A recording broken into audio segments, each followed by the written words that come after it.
Bonjour et bienvenue à tous. Le sommaire de ce journal.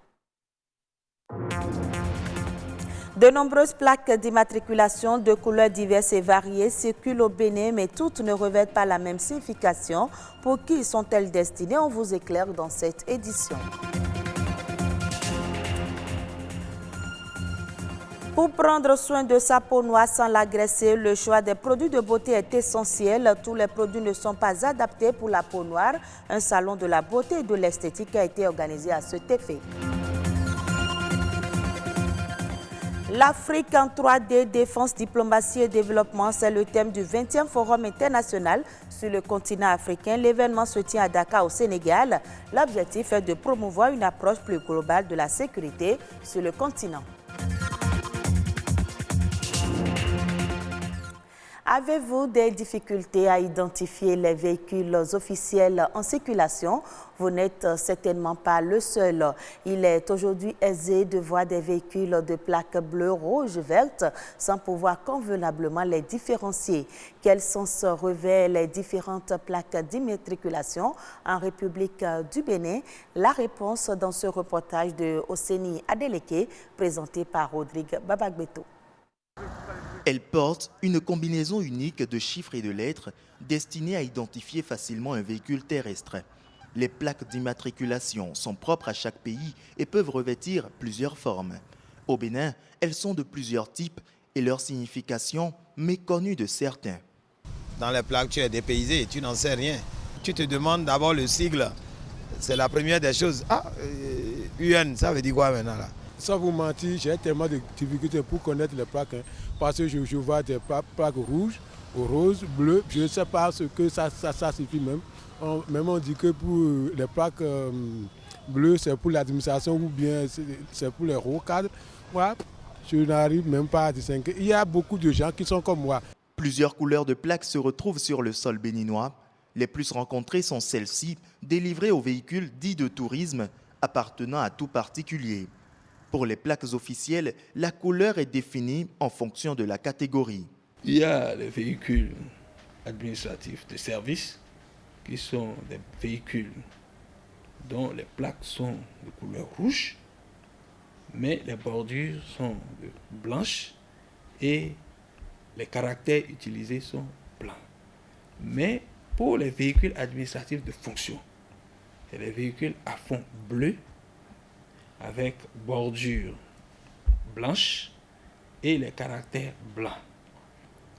Maintenant, c'est pour les corps diplomatiques qui sont souvent de couleur verte, avec bordure blanche et caractères blanches. Les véhicules de transport de marchandises sont quant à eux pourvus de plaques à fond de couleur orange, bordées de noir, avec des caractères de couleur noire.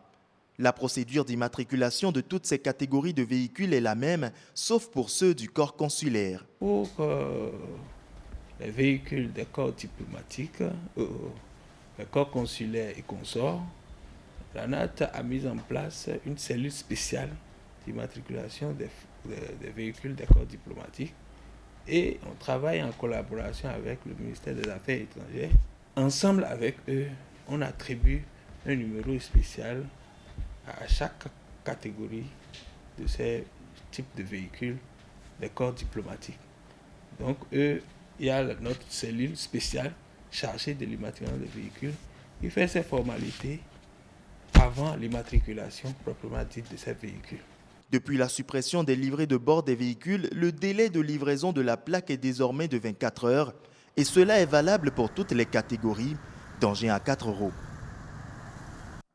Conserver les mémoires de thèse, de doctorat ou de master en ligne, la voix de certains archivistes s'élève de plus en plus pour plaider pour l'héritage intellectuel à laisser aux générations futures. Selon eux, les supports de données en papier sont extrêmement fragiles et risquent de devenir inutilisables du jour au lendemain.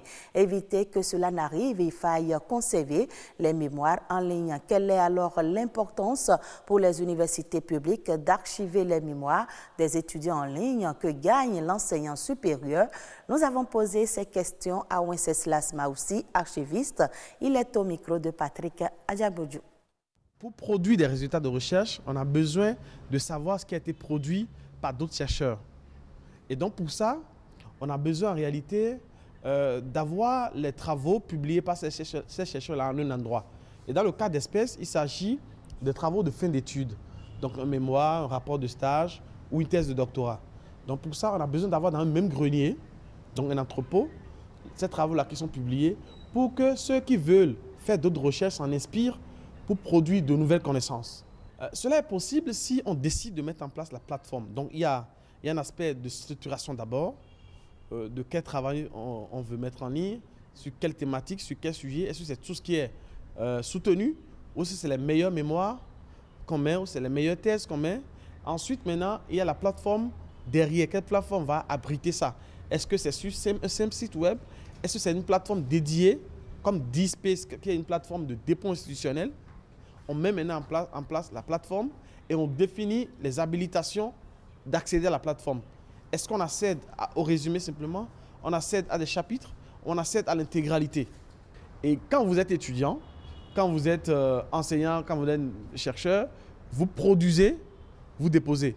Et quand vous avez fait un travail de recherche, un mémoire ou une thèse, on va aussi vérifier. Quand on tape dans le système, on peut bien voir les similitudes. Et l'université est d'autant plus preneuse parce que ces genres de plateformes découragent ce qu'on appelle l'escroquerie intellectuelle. Ils vont décourager les pratiques plagiaires. C'est-à-dire que quand on a mis tout ce qui est produit dans un grenier, quand vous êtes allé chercher, on sait ce que vous avez cherché. Parce qu'en amont, après, pour vous soumettre un autre travail de mémoire, on va vérifier dans le grenier si vous n'avez pas pris une partie de la semence de l'autre. On a tout intérêt à aller là. Et je pense que les gouvernants actuels, non seulement le ministère, mais aussi l'université de Calavi, pour ce que je sais, travaillent dans ce sens-là.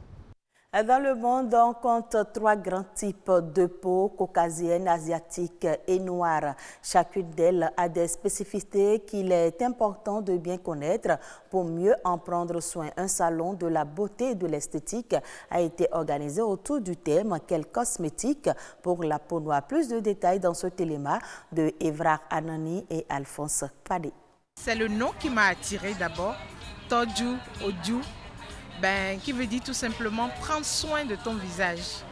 Prendre soin de son corps est un plaisir égoïste dont on aime se délecter. Entre la douche, l'épilation, l'hydratation, rien n'est trop beau pour s'occuper de soi. Les journées Toju Utu, c'est la valorisation de la peau noire à travers un label qui réunit les acteurs du monde cosmétique au Bénin. En créant des journées Toju Utu, nous avons voulu non pas seulement rester dans la prévention, toujours dire aux gens ne faites pas ceci, ne faites pas cela en tant que médecin, en tant que professionnel de santé, mais aller plus loin au Bénin en rassemblant les professionnels qui s'occupent de la peau pour passer un message clair, promouvoir le bon, le beau et le naturel. Et également encourager les formations et en même temps protéger le grand public des effets néfastes des faux produits cosmétiques. Les peaux noires et métisses sont très fragiles. Bien que dotées d'une meilleure résistance aux UV et d'une plus grande densité, elles sont aussi plus réactives et plus sujettes à la déshydratation. Rarement utilisatrices de soins anti-âge à outrance, les femmes noires parviennent à arborer une peau ferme à un âge avancé. Les éminents spécialistes qui sont passés nous ont parlé de la mélanine, qui est un pigment qui est fabriqué par la peau. Eh bien, le beurre de karité est particulièrement adapté à la qualité de la peau noire parce que ça a plusieurs vertus. Déjà de protection parce que nous avons une forte exposition au soleil. Le beurre de karité permet de renutrir la peau. Les vergetures, combien de femmes au moment des grossesses se retrouvent avec donc des explosions de leurs artères sur les cuisses et tout, et elles vont chercher des produits dans le monde entier. Je leur conseille, moi je l'ai fait moi-même, mes 3 filles, je n'ai jamais eu de vergeture parce que dès les premiers mois de la grossesse, je mettais du beurre de karité. Donc il permet à la peau de rester souple tout en se distendant. Et surtout, le beurre de karité permet de révéler la vraie nature de votre teint. À l'heure où le mouvement Black is Beautiful prend à nouveau de l'ampleur sur les réseaux sociaux, La dépigmentation artificielle de la peau apparaît plus que jamais comme un fléau sanitaire et social. Je me rends compte aujourd'hui que sur les réseaux sociaux, il y a de plus en plus de démarches pour aimer sa peau, aimer ce qu'on est. Et puis les filles noires aujourd'hui se mettent de plus en plus en valeur sur les réseaux sociaux. On se rend compte que les filles qui ont la peau vraiment noire, ébène, sont belles en fait. Elles ont une peau qui luit sous le soleil, elles ont une peau vraiment lumineuse. Et c'est important justement de mettre ça en valeur. La beauté de la femme africaine est particulière. Elle ne repose pas uniquement sur la fermeté de leur peau noire, mais plutôt sur la confiance en soi, irrésistible à ceux et celles qui posent leur regard sur une authentique femme noire.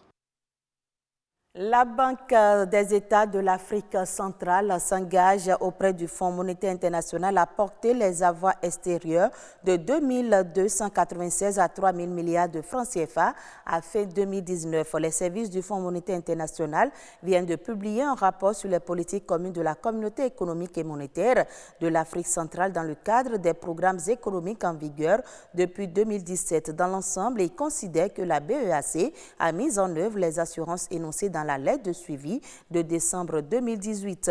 Le FMI affirme dans son rapport qu'il va maintenir son aide financière fournie au titre des programmes qu'il appuie dans les pays de la CEMAC sur la base de l'engagement de la BEAC à appliquer une politique monétaire suffisamment restrictive.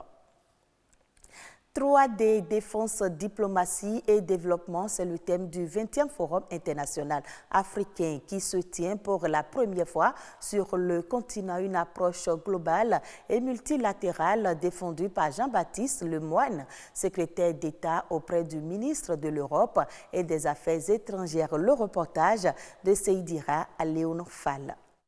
Défense, diplomatie et développement. Les 3D serviront de base de discussion et d'échange pour les quelques 60 auditeurs civils et militaires issus de 39 pays d'Afrique venus assister à cette rencontre. Cette 20e édition du Forum international sur le continent africain se déroule pour la première fois en Afrique. Le Sénégal a été choisi pour l'abriter. Ce FICA se tient à Dakar, c'est qu'il y a ici un ADN, si je puis dire, ayant trait aux réflexions sur les sujets de défense, de sécurité. Cet ADN est fort, il est ancré, et cela justifiait le fait que le premier FICA en terre africaine se tienne ici au Sénégal. Et puis j'ajoute que le Sénégal est par ailleurs très engagé dans les opérations de maintien de la paix onusiennes, avec plus de 1000 personnels déployés, et puis également dans un certain nombre d'opérations conduite sous l'égide de la CEDEAO, je pense notamment en Gambie et en Guinée-Bissau. À l'ouverture, les enjeux de ce forum ont été exposés, le contexte décliné. Il s'agit de promouvoir une approche globale de la sécurité en Afrique en prenant en compte la lutte contre le terrorisme, la cybersécurité, les problèmes environnementaux, le développement économique et la recherche de stabilité institutionnelle. Le Sénégal, conscient des défis contemporains, est aussi engagé avec grande détermination à œuvrer à ce que la défense et la diplomatie soient au service du développement durable de l'Afrique. Et nous réaffirmons notre totale disponibilité en tant qu'acteur important de la communauté internationale à œuvrer pour l'instauration d'un monde plus sûr, un monde au sein duquel tous les citoyens de ce village planétaire pourraient s'épanouir. Les travaux vont servir de base aux dirigeants et décideurs dans la planification de stratégies de riposte contre l'insécurité en Afrique. Et ce sera tout pour ce journal. Mesdames et messieurs, merci à vous de nous avoir suivis.